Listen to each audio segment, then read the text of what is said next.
So how does that play out, for you as a single guy, um, Mhm.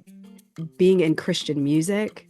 I mean, isn't everyone married, my guy? Like, isn't everyone married? What are you even doing? No. You know? Well, So Patrice's playlist, well, it's good listening.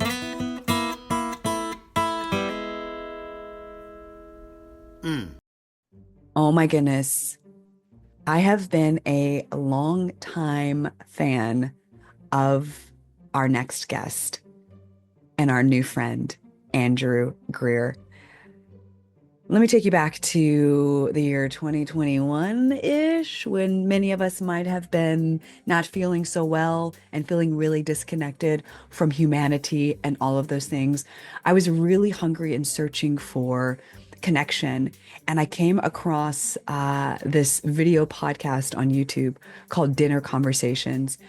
And Andrew Greer was one of the co-hosts of that particular podcast. And the way in which he and his co-host, Mark Lowry, engaged with guests, the questions that were asked were so thoughtful. They were the conversations I wish I was having with my friends and with my family. And it gave me this deep, deep sense of connection. And I was like, who is this Andrew guy? Who is this Andrew guy? Like, where did he come from? So let me just brag on his like life for a moment. Let me just tell you a little bit about Andrew. He's an 8-time Dove Award nominated singer-songwriter and producer.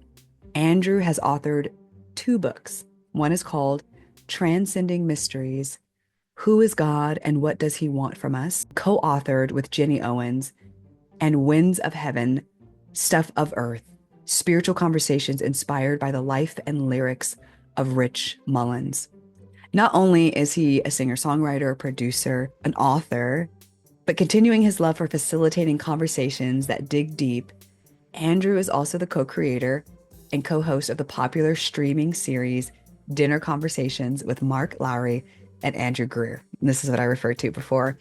Having been streamed over 40 million minutes since its debut in 2017 and broadcast in millions of homes nationwide. He also serves as the director and host of the K-Love on-demand series, Empty Stage. Y'all need to catch that, check that out. Again, top tier interview and conversations, and the way that it is formatted is just beautiful. It's called Empty Stage with Andrew Greer, with such notable guests as film actor Dennis Quaid, music legend CeCe Winans, and up-and-coming hitmaker Blessing Offor. Additionally, Greer co-hosts and co-produces Bridges with Patsy Claremont, Spiritual Connections Through Generational Conversations, a podcast inviting listeners of all ages to find common ground through honest dialogue. This show landed in the top 15 on Apple's religion and spirituality podcast chart following its debut. So you can see why I was already starting to get nervous in interviewing him, because he's like the podcast crush, like the one who is killing it and just incredible. And Andrew's first documentary, Plain Spoken, explores race-related issues in the rural Deep South through the lens of Plains, Georgia, the birthplace and home of former President and First Lady of the United States, Jimmy and Rosalind Carter. Plain Spoken released this year, or it is now, I should say, on PBS. And again, I feel like if your documentary, and some of you may know, I went to film school and I was studying, and my track was really to make documentaries. I felt at that time, and still to this day, if your documentary makes it on PBS, you have made it. And so you can find his documentary, Plain Spoken. It's a beautiful film. I've seen it. It is so sweet. I think you would actually really enjoy it, and it would start really great conversations. And when he's not on the road, Andrew splits his time between his homes in Columbia, Tennessee and Plains, Georgia. Now, I'm really glad that I'm doing this intro and his bio right now for you. I know you're just like, Patrice, just get into the conversation. Like, let's just go. Because we really do just go straight into the conversation. And so once I say goodbye to you, I'm going to see you on the other end of this conversation. But when Andrew and I start talking, like I just go straight into it. We don't do a bunch of like prep. The bio is not there. And so I'm glad that I was able to share all the, like I'm not even all, but just a sliver, right? Or the main beats of these incredible accomplishments that he has done. And also he's just a really kind and accessible human. And that is so refreshing and also a reminder, I think, to those of us, just humans, that there are still really good humans, good men, good people out there in our faith space. And he's also single. And we'll talk more about that in this conversation, but I think that's going to be something that really stands out maybe to you in this, especially as a man, and how secure he is in that and his stance on that. And I'm really curious, like, what do you think about his stance on relationship and being single and where he's at with that now? Are you in a similar place? Does that really turn you off? Or are you just like, no, that's not where I'm at? I'm really curious, would love for you to let me know, show him some love on Instagram. You can find him on Instagram. Um, Links to his Instagram, his website, some of his work will be in the show notes. But again, Andrew Greer, if you type it in your Instagram, your Google, you will get all the info. But again, I'm going to leave it in the show notes for you as well. So here we go. Welcome to my very first real life conversation and interview with someone I greatly admire and respect, our new friend, Andrew Greer. Okay. Oh my goodness. This is such a treat. I was thinking, Andrew, one of the things that I love about you, besides being one of my favorite interviewers of all time, Hmm. it's like Oprah and then like Andrew Greer. Oh, all right. I'll take it. Because and then it's also, I don't know if you're familiar with the YouTube sensation show called Hot Ones. Yeah, not too familiar, but yes, I know about it. Yes. And so the interviewer there, the research that they do for those questions on Hmm. Hot Ones is extraordinary. And you are like number one of my favorite interviewers, but there is something that you carry in every conversation that I've ever had the privilege of watching. And I first discovered you about a few years back watching dinner conversations with Mark Hmm. Lowry. Hmm. And I was down, I was sick, stuck in bed, and really missing my community and really wanting a sense of community. And watching your conversations with Mark and with other guests, number one, you carry such a peace. I'm pretty sure, people have told you this in the past, but like that peace is transferable in Hmm. conversation and through media.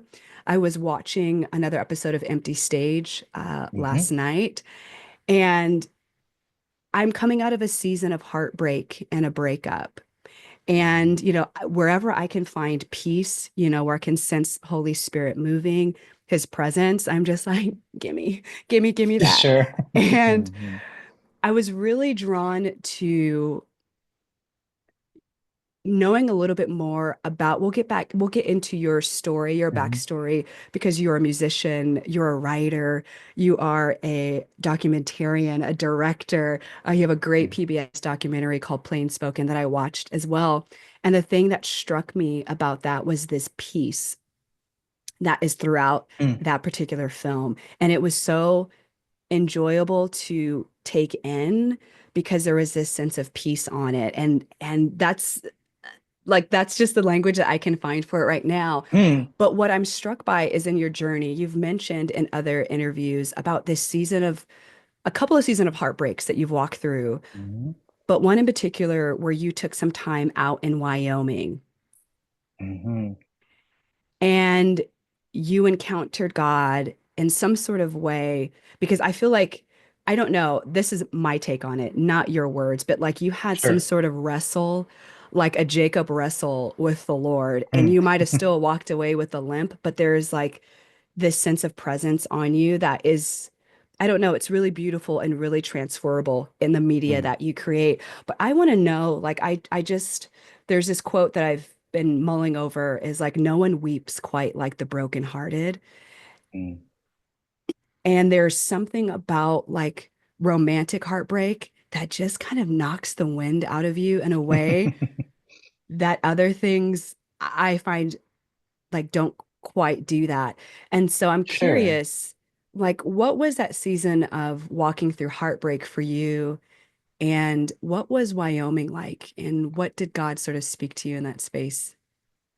Well, one, Patrice, I'm glad that peace is something, that is transferred through anything that I put my hands to or participate in, because, I think that's what we're all searching for at our core. I think instinctually we are on a pathway, or we're searching for the pathway to peace. And our relationships, whether they be romantic relationships, whether they be relationships with our family, with our parents, with our siblings, with our colleagues, with our neighbors, we are constantly in relationship with others, which I think is by design, but that's also what creates conflict.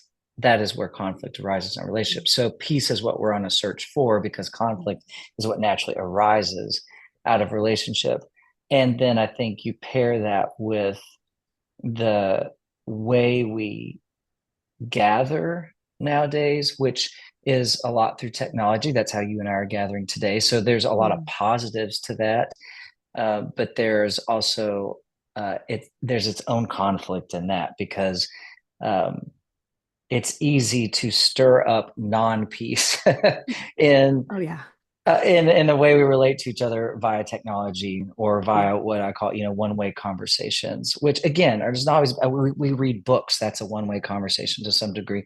So it's not criticizing everything, or even saying, to be critical of something is not necessarily saying everything is negative, but just to think through, what if our connection was about peace, about our mutual search for peace. Mm. Anyway, so I think I found myself in a non-peaceful place where there was not a mutual search for peace. And in that, I think what I was searching out in Wyoming, which that's getting a long time ago now. I was a young man. So that's Yeah. probably 18 years ago. I was right out of college. But uh, I think if I'm struggling with feelings of angst or tension, or, Yeah. more pronounced heartbreak and heartache, then I'm going to go to the natural world as much as possible. Mm.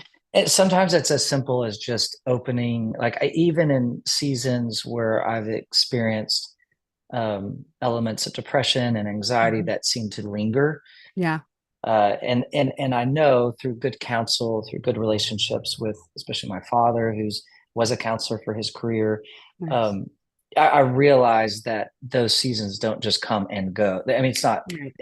just because I even recognize it doesn't mean it's going to be over tomorrow, right? Yes. I may Yeah. have to. It may sit with me for a while, or what I wound myself into Hmm. may take some time to wind out. There Yeah. can be some peace even within our conflict in that, and knowing that conflict is natural to Yeah. our human nature, and that we have to ride it out sometimes. But something simple, even if I'm in the midst of a busy season when that's happening, and I'm traveling a lot, and I'm finding myself in these kind of tubes of um, of accommodation, in hotels, these kind of Yeah. sterilized places, planes, whatever, right?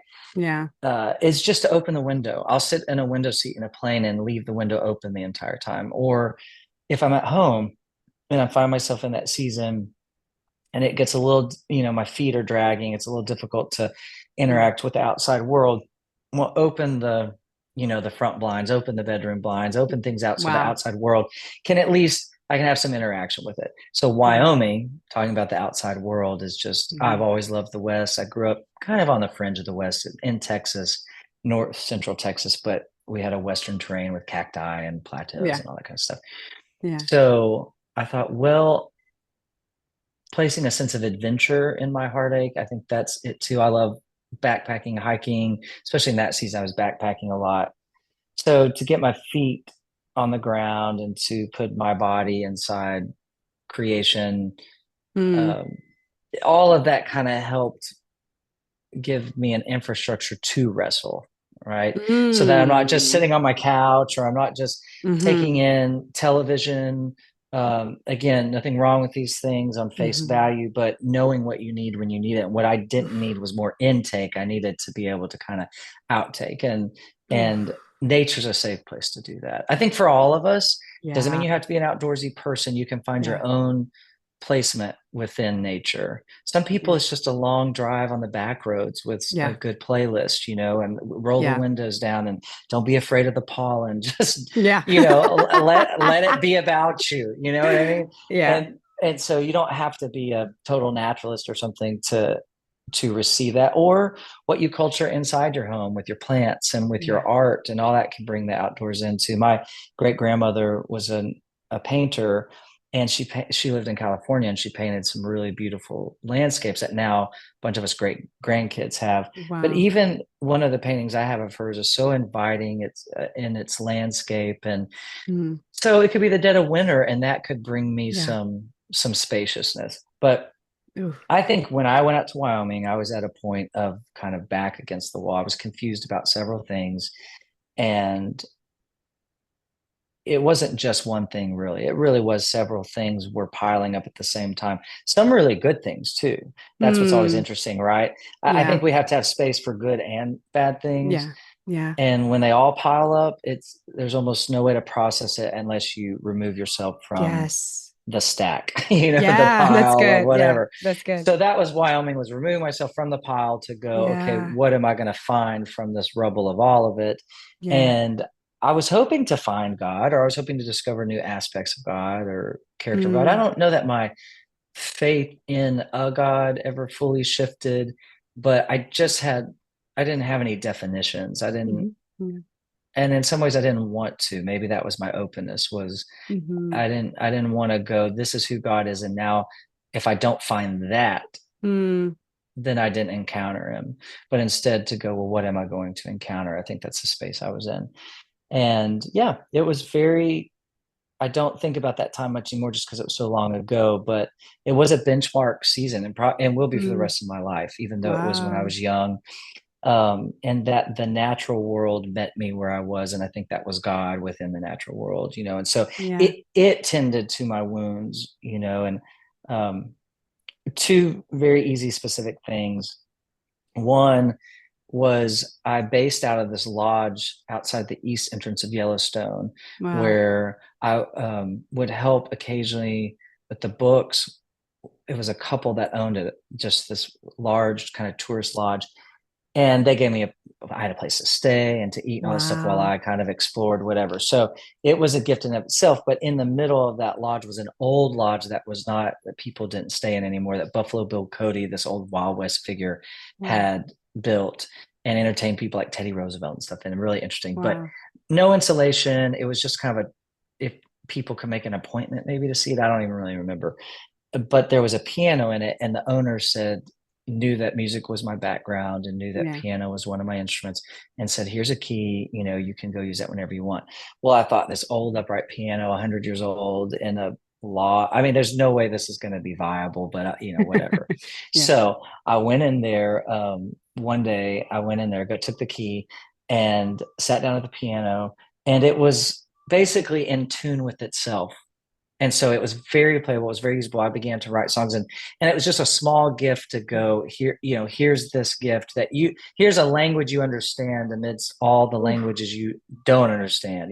My heart was discombobulated, and Yeah. my mind therefore was not tracking either. And so that gave me a recentering point. That Yeah. was one thing. And then with something I already understood that I didn't have to learn. I was on this learning Hmm. curve already within my Hmm. emotions and mind. So that was really comforting. It's Hmm. comforting when we're around the familiar, when everything is very unfamiliar.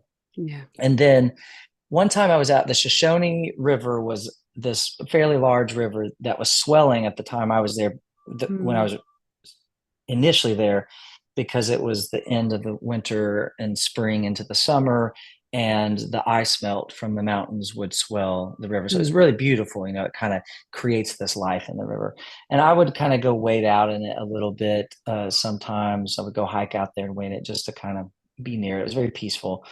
And one time I came up on the kind of shore of it, the rocky bank of it, and there was this deer, just one solitary deer, and he was sitting down, you know how they kind of sit with their Oh, legs tucked, but he was wounded. I don't know from what.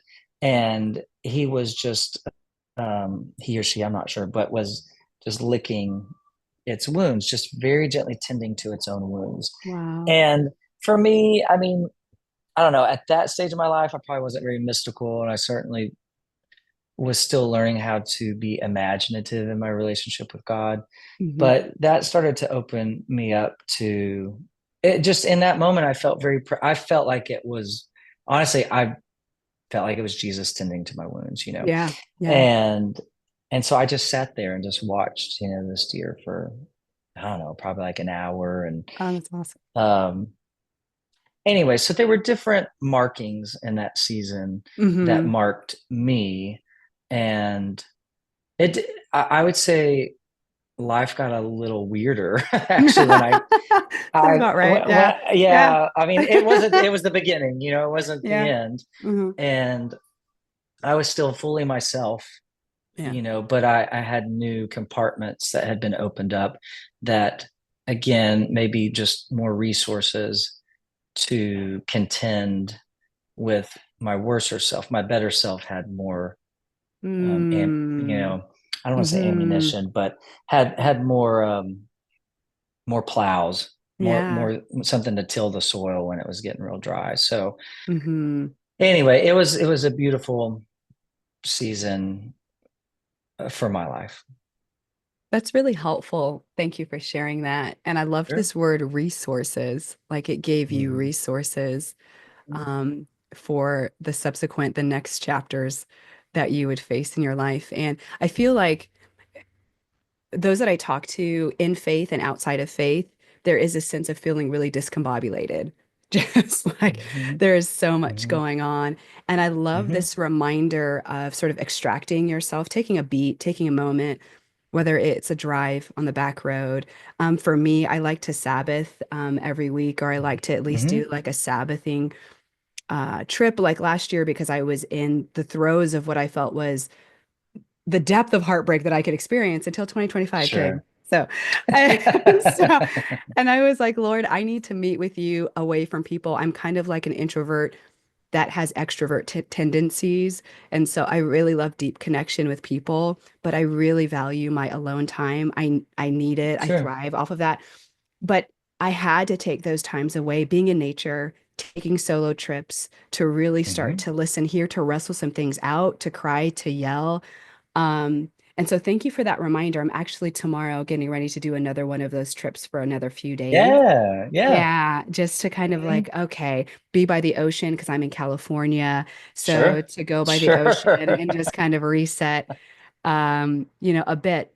But something I find interesting too, and I love about your journey, I don't know. I feel like you and I grew up around the same time of like I Kiss Dating Goodbye and the purity movement. Sure. Yeah. Sure. Oh, for sure. Yeah. Oh yes. 100%. Mhm. Okay. Okay. So we're tracking. And I get to walk alongside a lot of women and some guys, but mostly women that are around our age or in Mhm. this space. And 40s, 50s, late Mhm. 30s.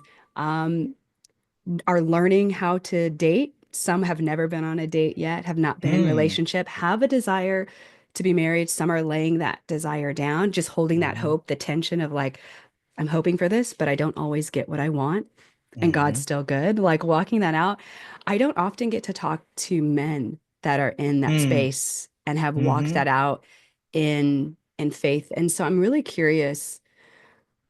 Let me back up a little bit. Just finishing the Wyoming thread. Mhm. What do you know about God now? I love this question because I feel like I get asked this as well. And I feel like you might have asked Mhm. this many times to people, but what do you know about God now that you didn't know? One thing in Wyoming, in that space of heartbreak, because we're going to kind of move a little bit into sort of being single um, Mhm. also on this stage. I think, hmm, what I learned about God that I don't know now, or didn't know then that I know now. You know, I would say I don't know what this says about God, but how I interacted with him became much more relaxed. And so, Mm, again, I spoke about the imagination piece. mhm. You know, I don't think there's any, and this will sound, I'm sure, blasphemous to some ears, maybe, I don't know, maybe not. But I don't think there's any way I can imagine God that he isn't already. Like in Ooh, the I like sense this. of Yeah. imagining what are my needs and Hmm. imagining him to be whatever it is that meets those needs. And I think whatever I'm able to imagine he already is. I just don't think, it's like, I mean, so maybe what I learned in that season that I've carried with me Mm. is that God is always new. And Mm. in that I felt like God was interacting with me real time, not from some prescribed definition of himself, or either that he had prescribed for himself, like this is Yeah. how I defined myself in Exodus, and therefore this is who I Yeah. am, or that I Yeah. had defined based on, well, this is what I heard growing up or learned growing up, and so this is who he is. Yeah. I mean, it's hard to even, I mean, this will sound very progressive to some people, but it's hard for me to even communicate God with pronouns, which sounds very culturally progressive. And I'm fine being a he, him. So it's not, but it's just so beyond, Yeah. Yes. Yeah. it's so beyond, Yes. like both, I have two really great parents. So thinking of God in a parental role, it is not hard for me to see him as both father and mother, or see Hmm. God as both father and mother Hmm. at the same. And then having had really wonderful friendships, having had wonderful sibling relationships, having had wonderful intimate relationships, just at both sides of the spectrum of all that, it's not difficult for me to imagine God as a father one day and a protector when I feel out of balance and not able to take care of myself, to imagine God as being nurturing, like literally, the the closeness I feel, the okayness I feel with myself when I'm with my mother. I think that's a Yeah. nurturing thing. Yeah. Yeah. And or the intimacy of a lover, to Hmm. really understand God as connecting with my most instinctual, kind of desires. I just don't see any of that as one out of the realm of possibility of who God is, but then Hmm. two, um, I don't see any of it as offending God's character or Yeah. personhood. So I just, maybe what I learned is that kind of greatness of God, that I'll never get to the end of God, that God is Mm. always beginning, Hmm. but we call him the beginning and the end. And I think since we're infinite, then, Hmm. well, that means he's always beginning, maybe Hmm. he's always ending Good. too. Maybe some nights we need a landing place. We need a rest. And maybe that's what it means to be an end. But, each day we need enough for the day. And that's what is to be Hmm. a new beginning. So I don't know if that really answers your question, but Yeah, it does. that's what I think about. I like it. I love this idea too of like experiencing God in real time, like what Hmm. you need right now. And then also, I was thinking of this phrase. I think this is from a song lyric, but like, our God is forever young, or like he's always young. Mm. He's Hmm. young. And so I kind of get that Hmm. impression too. Like he's Hmm. always beginning, but I also love that he's a landing place, Hmm. for us as well. So how does that play out, for you as a single guy? Um, Hmm. being in Christian music. I mean, isn't everyone married, my guy? Like, isn't everyone married? What are you even doing? No. You know? Well, So, yeah. Well, not as much anymore. I'll say that. yeah. Okay. Um, Okay. you know, I have such an adjacent place to gospel music, Hmm. which is great. Like Yeah. I'm really an observer to some degree, even though, yes, I'm a Yeah. songwriter, and yes, Yeah. music's been a part of my background. I was always able to be a part of so many different circles. And so I never felt quite the weight of maybe what like a really popular CCM artist, for instance, like who's a guy who's single, like it maybe would almost be the same way as someone who's a pastor, or the head pastor of a church who's single. That's so odd, Yeah. right? Like Yeah. how could that Exactly. be? Yeah. Um, So I understand where some of that weight could come from, just in Mhm. cultural expectations, cultural Christianity, those Yeah. expectations. Maybe I should have felt some of those weights at some point. I never did. Again, I grew up in a real open household. I mean, I remember my mom one time said, and I think she said this just as a release in case I was carrying any of these messages. It's not messages my parents ever said. Nice. So, but she was like, you know, that like I'm cool just with however it all works out, whatever it works. Like I we, love this. my, Yes. my brothers and I never felt like we had to Yes. give them grandkids, or I mean, my parents weren't. Amazing. My parents enjoy their grandkids who are now getting into college and stuff, but Yeah. they their lives do not revolve around us, honestly, or the grandkids. So they always Wow. had lives of their own, which freed us up to have lives of our own. Whew. So I think I'd never experienced pressure from within my family unit, which I think is where it can start. Therefore, I didn't apply that pressure to maybe, or didn't um, affirm or confirm some of the Yeah. pressures from maybe cultural Christianity or church life or whatever. I Okay. also remember, I won't express exactly what I remember the conversation between my mother and I about this, because she may, one, disagree with my memory, and Okay. then two, if she really, I mean, she's not gonna watch this, but and then two, uh, it's not totally appropriate, but the On our podcast, you can say okay, anything. Honestly, we well, keeps it real, Andrew, I, here. I remember the True Love Waits, the pure, Yeah. which is the purity culture, Yeah. and and I was in junior high, I think, when we did a weekend around it, we called them Mm, Disciple Now weekends in okay. our church growing up, where the youth groups would gather, and we might have music and times of worship, stuff like that, but Mm, we'd have a theme of study. okay. For that weekend, and it was fun. It was mixed with fun and study, and Okay. it was, I think, really good things. But this one was based around, there was some literature around True Love Waits, which is what that was called when we were growing up. Yeah. Yeah. So, which we had some nicknames for that, which I will not repeat here, no matter how Oh, I open. need to know. You can't Uh, say that and not tell me at least one. well, that's Okay. what's going to happen. Okay. So, All right. but you had to have there was like a checklist before every Disciple Now, right, where it's Okay. like that either the parent or the student got to say, hey, don't forget your sleeping bag because we're going to go, whatever, Yeah. those kind of things, very Yeah. practical things. Well, there on it was like a ring or something, I guess, like a Mm, purity ring, like, mm, because at the end on Sunday nights after Disciple Now, we would typically have a service with the students and the parents and kind of mm. recap what we done. Oh, so, okay. so this one was where we were going to do, you had pledge cards where you pledged not Yeah. to have sex before marriage, I remember those. and it's a commitment to your future spouse. Now, that's a lot of assumption. Now that I look back on it, Yeah.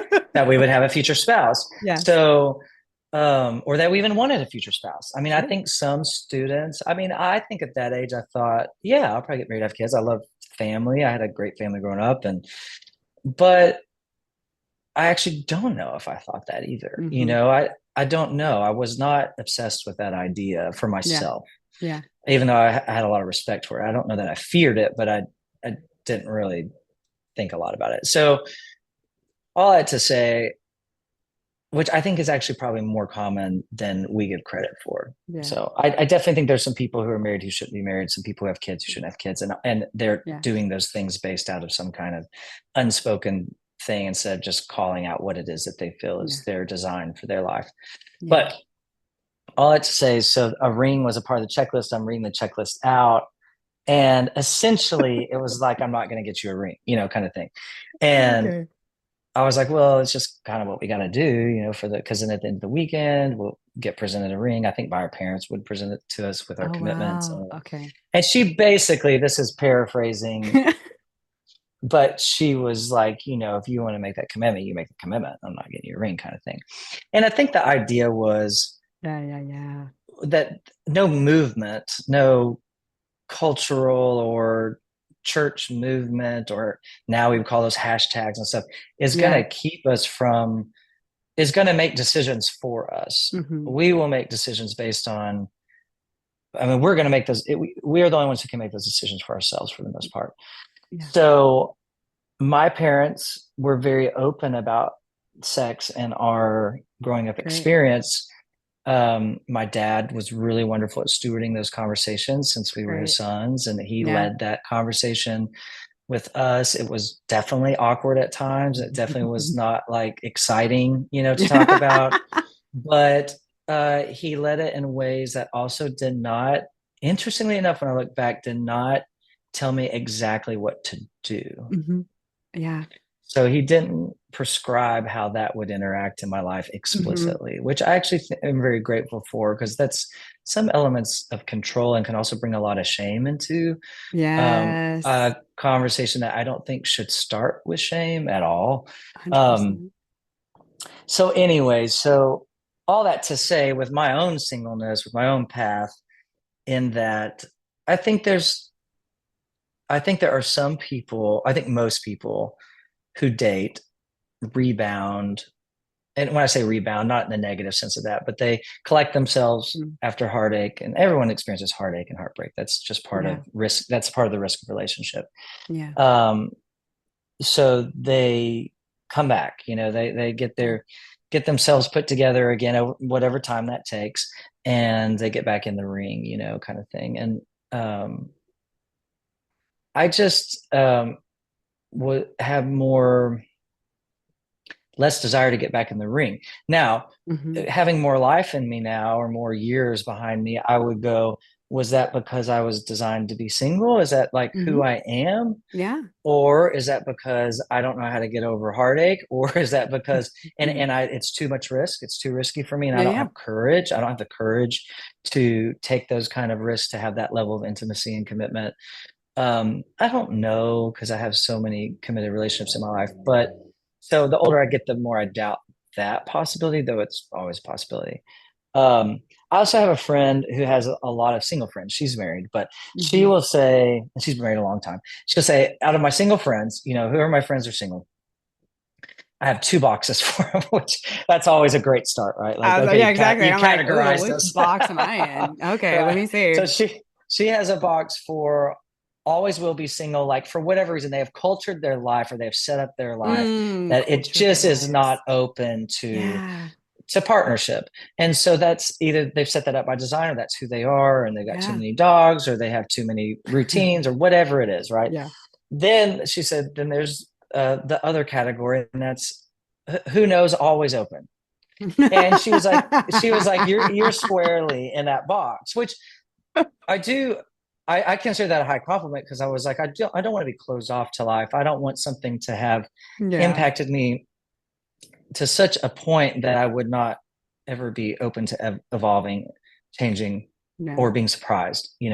So anyway, but yeah, I do think, yes, I think, more back to your original question, I think cultural Christianity does have a lot to say about marriage. I think there's fears. Mm. I think it's fear based, Mm. as most cultural Christianity things are that don't Yeah. resonate with following Jesus. Um, I think it's a fear of, well, if you don't get married, what will you do with your sexual desires? Yeah. Yeah. Um, as and I always think that's an interesting question, because it's fairly shallow, in the sense of it may be a legitimate question, Yeah. but it can be very one layered, in that, well, how do you work within those desires within your marriage? Good. Because it's not just a free license for Yeah. one partner to do whatever they want to do. That's right. There's still a marriage there, and that's still its own a live conversation within a marriage for however long you're married. So I go, Mhm. well, that's a conversation for everybody. That's a question for everybody, Oh, if you're that's so human. good. That's good. So, and then number two, what it might imply about an individual, Mm. if they're single, maybe about their personality, Yeah. maybe about all kinds of things, maybe about their Yeah. spirituality for some people. Yes. I have friends who really do believe that the the design for sex is procreation. And I Mhm. just do not agree with that whatsoever. Of I course, don't either. I'm not, I don't have children and all that kind of stuff. So I'm definitely helping to average. But I think, um, so I just think there's I think, to put single people at the front of those conversations, as if they're the ones to be discussed and not people who are in a marriage to be discussed in the same conversations is very short-sighted, very limited. It's a bit biased and judgmental in my opinion, but I don't have any feeling like if someone wants to lump me into some group, go ahead. I'm fine with it. I don't care. I am my own individual. That is Yeah. something I got from my parents growing up. Yeah. So I also get there's a difference in genders with that in Yeah. American culture and Christian culture. 100%. So it is easier, I believe, for guys to be single, Yes. men to be single than it is for women to be single. Yeah. It's easier for men to not be fathers than it is for women to not be mothers. And Mhm. not just because of what the woman wants, but Yeah. because of what culture says into that. I think some of that is changing and evolving for the better. Mhm. But again, I think it's interesting to look at the life of Jesus. And I don't see anything in the perpetuation of the gospel hinging on Mm. marriage. Mhm. I do understand that family is one of the most influential places to culture meaningful things, to raise people and individuals who are mindful of others, who Mhm. interact as within themselves as the gospel would ask us to interact within ourselves and with others. The family units that really works there. Mhm. Okay, so I'm Yeah. also saying, well, maybe Yeah. there were those unspoken. Maybe that is unspoken. Yeah. I don't know, Yeah. but um, but the one who rescued us from ourselves did Mm. it by himself, you Mhm. know? So I think even in a marriage, it's two very individual people. And this is me saying, so any of you married people can just throw this out because I've Mhm. not been married. So, but what I've observed in people's marriages and what they've allowed me to observe, and as Mhm. I've had conversations with them, if you don't have two individuals who Mm. are consistently working themselves out Yeah. with God, with Yes. others, with themselves, the Yes. marriage is not going to work anyway. Yeah. And what's the point? And what I know of friends who've been divorced is what's worse than it doesn't Oh, so is not a painful. statement of judgment. Yeah. There probably is actually worse. There probably are some couples who've stayed married to the worst Yeah. of themselves and their interaction in the world. Mhm. Sometimes things break, but it's not the design. I don't think it's the design for marriages that we would get divorced. So it's not the design for relationship that we would be uh, interacting out of dissension rather than unity. So it's Mm. divorce is just a picture of how we hope not to interact. We don't want things to break. Yeah. We don't want things to divide. Yeah. We don't want things to separate. So it's that holy hope within all of us that Mm. wants it to be different, even sometimes when it can't be because of our human nature. So that got way off topic. I loved it. And I I'm here spoke for it about things all. I'm not experienced that. So No, again, I love your insights on all of this. And, I was thinking about just how incredible your parents sure. sound through Hmm. you. And I had a similar experience with my parents in terms of with my sexuality. And Mm. there is a bit more freedom, not a bit, actually, there's a lot more freedom. It was kind of like, I mean, you know what to do, but you can do whatever you want. It was really interesting. And I was like, and I have sort of like, I will buck things. I'm kind of Hmm. wild. I'm a little bit like, Hmm. and I think Hmm. they had enough wisdom to know, like, we just trust God to like, and That's right. discernment in her. And I mean, we're going to teach her wisdom and things that are honoring to her Sure. body. And I don't know, there was just such freedom around it. And I felt my sexual ethic came really early from myself. Mm. I mean, not from myself, I think, but like really, it was kind of this, I don't think I want to. It wasn't sort Sure. of all Sure. of these outward. Hmm. And then I felt like True Love Waits kind of came on top of that. And then that sort of muddled a lot of things. And that was sort of a different thing. Sure. But it's kind of refreshing to hear that reminder of just freedom. And what it's making me think of oddly is like, how have you been able to express your calling, your gifts, excuse me, your gifts, your talents as a single man? Because I feel like not only women feel like, well, my life can't begin unless I have a partner, or unless I Sure, have. there's men And who feel that too. exactly, and I feel like there's a lot of men that I talk to that want that, especially as they kind Hmm. of pass 30 and they're just like, okay.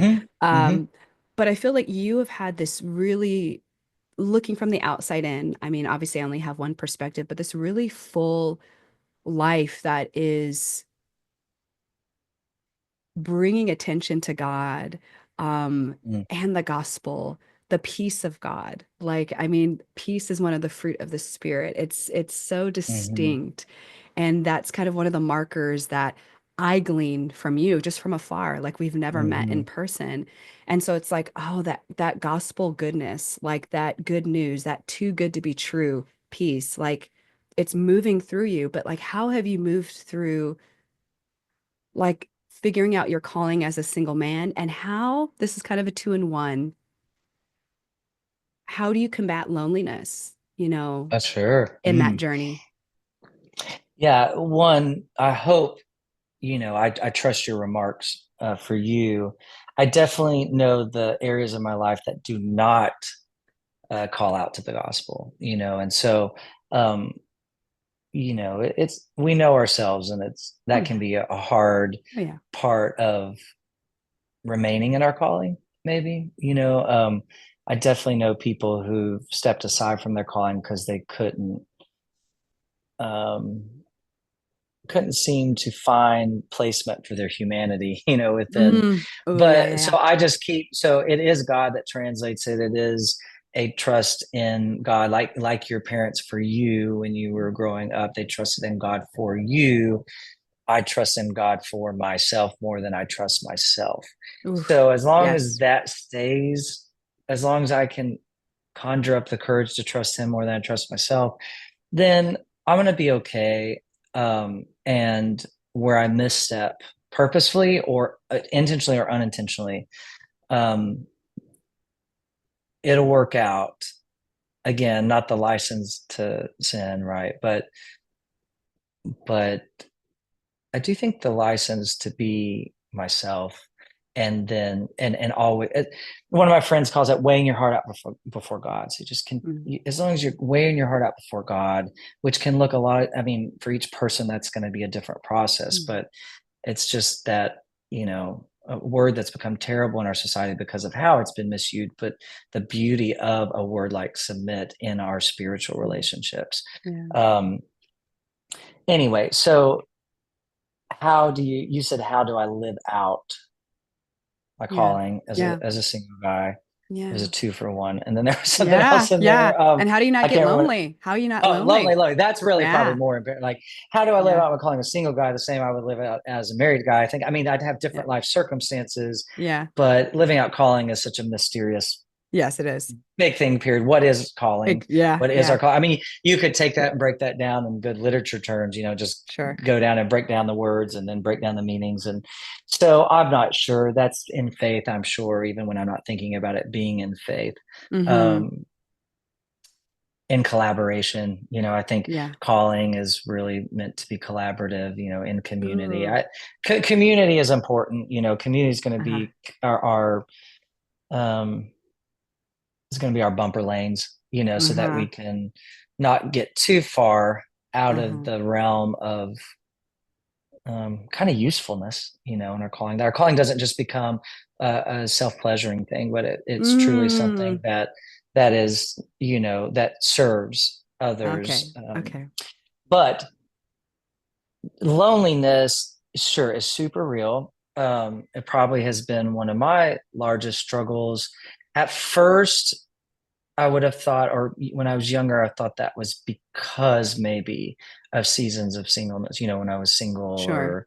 Yeah. or not really knowing if I wanted to be married, never having a strong desire to be married. So then Hmm. going, well, then this is my lot kind of thing, Yeah. Yeah. instead of thinking, which was a little bit small minded or short sighted, in that thinking that only single people get lonely. Well, there's no way, No. Yeah. otherwise, I mean, half of the reactions we have to our loneliness in the world would not happen if it was only single people Yeah. who felt lonely. Yeah. Ironically, I was speaking with a friend earlier today about this because of his experience with loneliness, and his sense that romantic relationship, at least in how he says things, he doesn't say these exact words, but seems like he feels like that's the solution. I don't think it's going to solve anything. I think if anything, it could pronounce the loneliness. Wow. Not meaning that doesn't mean you shouldn't pursue romantic relationship or get married or do whatever it is that you want to do in regards to that. But to think that that'll cure loneliness, I think would be a lack of maturity on my part if I believed that. And I've spoken again, I mean, I'd say the majority of my friends, well, yeah, a lot of my friends are married. A lot of my friends are single too, through various circumstances, death, divorce, or just always been single. And those who are married that have really rich marriages, very high functioning marriages, very connected marriages, some long term, some for a long, long time, and some for a decade or something. All of them, if I've asked them about loneliness, speak to that being a part of their life. Wow. My dad told me one time, I asked him about lonelinesses, and he said, "Oh, I could feel lonely sitting right here beside your mother, who he's now been married to for 53 years. They definitely are in simpatico. They've got a very unique chemistry and relationship that works and has lasted. They're also very individual people with autonomy and their own interests, and they separate and come together, and separate and come together. They share what they enjoy apart." But he said, he said something to the effect of, "Your mom probably knows me better than anybody in the world." And I could still feel like, well, that's not her making me feel lonely. So he encouraged me, he and my counselor both in one season encouraged me with different lonelinesses that we have. So it could be loneliness for self or God, which are so often intertwined. If I haven't been with myself for a while, I'm probably lonely for God. How do I connect with myself? Those would be things we enjoy on our own, like the trip you're about to take, or for me, a hike, or just a long walk on a really beautiful day, just with no a destination in mind and good music in my earpods. That would be a way for me to connect with myself, which inevitably will connect me back with God, because I notice my eyes open to the way that I'm companioned in everything around me. Love that word. Like, I mean, in South Georgia right now, we are on the cusp of springtime. Things are blooming, and I'm with everyone else on the allergens of springtime. Like, good God, can we get to summer? You know what I mean? But I do love the very beginnings of it. I mean, the colors and all that stuff. Well, in a way, that is companionship. I mean, in the same way your partner might get dressed for work one day, or dressed for a date, and kind of adorn themselves with care, and that is noticeable to you, that makes you feel loved, because you're important enough you're valuable enough to pay attention to themselves or to be held when someone you love goes to counseling and starts to get to know themselves and starts to become aware of some of the things that are troubling in themselves and starts to make course corrections that are difficult and challenging. And I mean, that is super exciting and can definitely feel connected between people. Same thing, in the good health of the world, spring comes, And so I think a lot of people, that's too abstract for them, but too bad. It's for my friend, okay, well, I want you to be partnered if that's what you want. I want that for you. I don't have any reason to not want that for you. Sure. But I don't know how that works for you. I don't know when that'll work for you. Yeah. I don't know if it'll work for you. That's right. But you could be in putting your nose down to just obsess in this one way of companionship. You could be missing, a lot of circles of companionship that are actually waiting for you, and not only waiting for you, but could really enjoy you. And he's a very enjoyable human being and has a lot to offer. My opinion would be, and I've shared this with him, so I'm not sharing anything I haven't shared with him, would be that he is limiting his Yeah. offerings in the world right now. Yeah.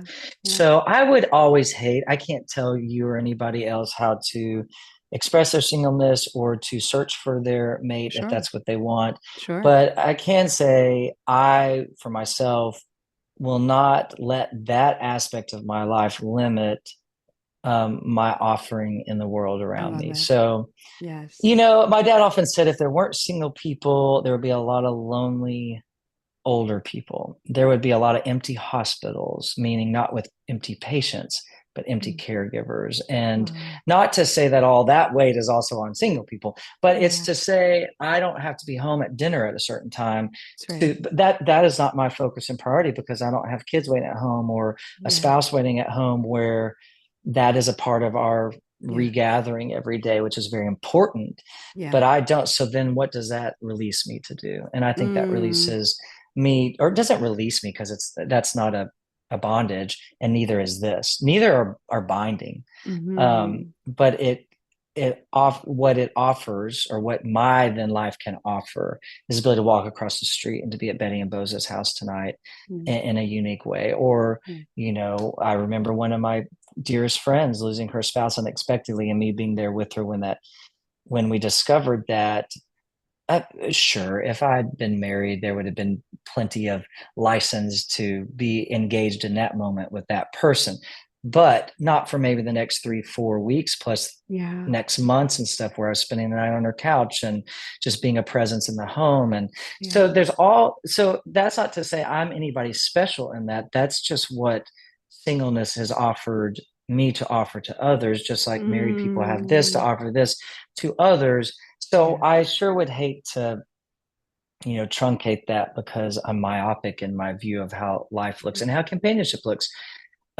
We all have to combat loneliness is the point. So there's loneliness of God, self, loneliness for good friends of the same gender, where we just kind of get each other on a surface level. Yes. You know, there's loneliness for definitely for significant relationships, dating Mm-hmm. relationships. But I had always been explained that significant relationships does not just mean dating relationships. Who are those Yeah. people you're intimate with, who know you backwards and forwards, you don't have to explain yourself to, you can go sit on the Yeah. couch with and not have to say anything. Those are all Yes. significant intimate relationships. And so um, before I react to my loneliness, I have been taught, I don't always do this, to engage with maybe figuring out where I'm lonely at that point in time, Ooh, you know. Andrew.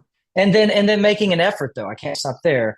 And then making an Yes. effort to Oh, connect. And it may not all pan out right that evening. I may yeah, not find sure. another friend or whatever. Yeah, But it's fine. in that Yes. even search for connectivity, I probably will kind of raise myself up out of the negative aspects of that lonely feeling, Mm-hmm. you know, and just be able to either feel my loneliness and go, but it's okay because I texted that person to see if they were around, and that reminded me of that person. And then we had a Yeah. little text exchange, even though we couldn't get together or whatever. Yeah. I love this idea of acknowledging our loneliness, not Mhm. trying to run from it. No, Oh you gosh, can't. you said so many great things, figuring out where we might be lonely, where I might be lonely, like just kind of Right. checking in with myself, taking a beat.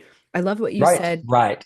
I love what you also said prior to that, as you were so beautifully going from calling to community, and how you said something to the effect of calling is collaborative in Mm, community. And also fast forwarding into that conversation where you don't want to um, almost cheat yourself out of companionship or what's being offered to you as a mhm, companion in this season of being single or just feeling lonely. Maybe someone's listening to this, they're not single, they're married and they're feeling lonely, but where's the mhm, companionship? And where are you lonely? Taking a beat to really kind of check in, but then also seeing the companionship that is available right now. This is so, I feel like this is like a continuing conversation that I've been having with God actually this week. So it's really sweet for you to say some of the things that you said. mm, I've been having this conversation a lot with friends and talking about winter. So when you started talking about spring, I was like, let's mhm, go. Because I was like, this winter has been wintering. Like I feel like mhm, I have been in, and we have, I feel like different seasons in different areas of our lives. mhm, For my life as a whole, it's felt a little winter, not a little, it's felt a lot wintry. But I've mhm, been feeling like this phrase that's been bubbling up in my body and in my spirit is like this, the seeds of spring are still always underneath the cold, hard ground of winter. Hmm. And just remembering like there's a gift of winter. And for me not to forget or to miss the gift of winter because there's been Sure. a lot of loss, loneliness, all of these things. And yet I've been now feeling this like sense of like spring is now, like the ground is thawing, Hmm. like spring is on its way. It's almost here in a few days from when we were recording this Hmm. conversation.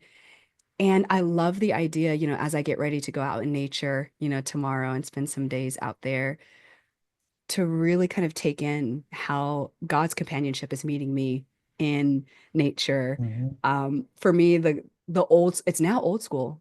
Coldplay's Yellow, which is wild to me. I mean, that song is like 20 years old now. But I remember when I first heard it, I started weeping and I was so, and I was like, oh, why? And it was just this idea of like having stars just made for me to gaze upon just because I get pleasure. And that gave Hmm. God pleasure. And I just, that kind of broke me first in that moment. And now spring is reminding me again that these like things that are starting to thaw out, just you mentioning spring. Um, Hmm. yeah, it's really profound and meaningful for me. Yeah. Well, seasons. So spring, of course, is a lot of people's favorite season because winter is hard for a lot of people. We know that Yeah. it affects our moods, it affects our mind, it Yeah. affects a lot of things. A lack of sunshine affects us distinctly. Yeah. And in like where I come from, Nashville, Tennessee, or where I lived for most of my adult life until the last year or so, uh, it just has a record amount of gray days in the winter. It literally no Mm. sunshine, and it's very palpable in people's spirits and in their dispositions and stuff. And it's been interesting to spend the first winter down here where there's a lot more sunshine, even though we actually had some weather that reflected what I experienced in Tennessee, which is, in the teens and the 20s and some really cold Oh, nights and some wow. snow and stuff like that. And uh but there was sunshine. And so Mm. it felt like we could get outdoors more. It felt like we around here people were more settled and Mhm. okay with winter because it had that flare of sunshine. But yeah, we need each for whatever reason. We need each season. I'd say winter is a season of cultivating. Mm. It's a season of and a season of rest. I mean, I do try Mm. to ease into winter and enjoy it Mm. because I try to not even think too much about like I'm a very active person, and it's harder in winter when it's cold to motivate ourselves to be active. Our bodies are Mhm. kind of hibernating, and that Mhm. doesn't always result in the best look, um, but to just be okay with that, like be okay being human. We, I love that. with social media and the continuing understanding of the negative impacts of how we can use it doesn't mean how it's every aspect of it is negative by any stretch of the imagination, but how we are kind of our human nature uses it. Our lesser selves use it in really difficult ways, and it produces a lot of jealousy and envy and stuff like Yes. this.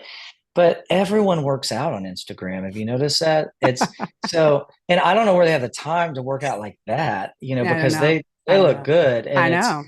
it's like I don't think that's reality, at least not in the community I live in, It's not real. And so to be comfortable with ourselves being human, there's a bit of Yeah.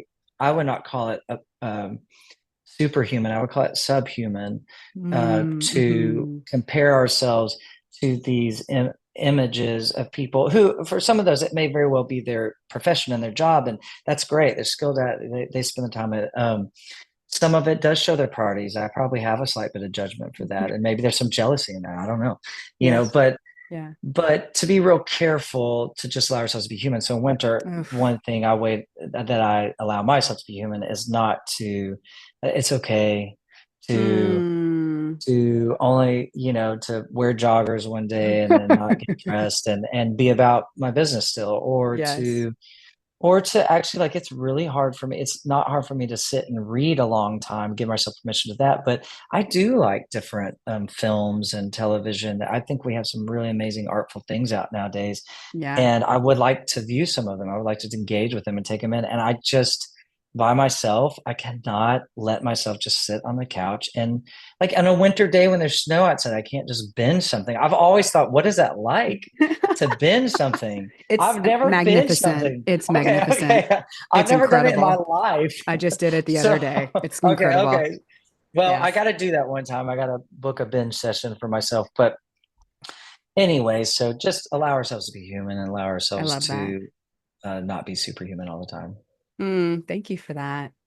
Um, this has been such a sweet, sweet conversation, and I'm sad for this part to come to an Yeah, end.